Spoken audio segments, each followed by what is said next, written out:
Yaman deputize el COMELEC na syudad con el National Telecommunications Commission o NTC para asigura que alto el signal na syudad durante el eleksyon na Mayo este año.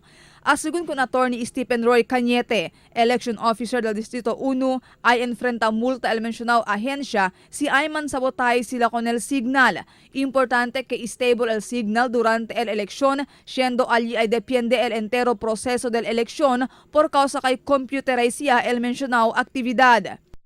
I think NTC is deputized by COMELEC for the purpose of ensuring el diatong signal strength alto during elections. Is there a penalty for them if they sabotage or something happens? Definitely there is a penalty if they sabotage, pero we are relying on the signal that they provide for these coming elections. Resyo enfrenta problema na signal el ciudad de Zamboanga y uno segunda causa con este amo el un jamming device.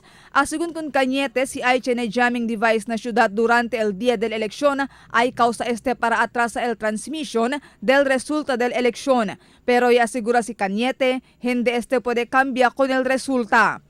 Pero en tal caso tiene jamming device durante el día del eleksyon, puede man según sila imbia mano-mano con el resulta.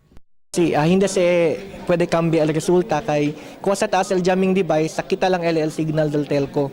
Hindi ele man affect na diaton makina. Why attorney?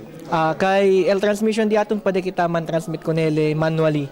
Mientras tanto, iabla si Cañete kay grande el su confianza con el mga maestro y maestra quien ay serví como mga Board of Election Inspectors o BEIs durante el eleksyon que puede estos hacen bonamente con el andanza del eleksyon na di ila mga kadaykwal presinto.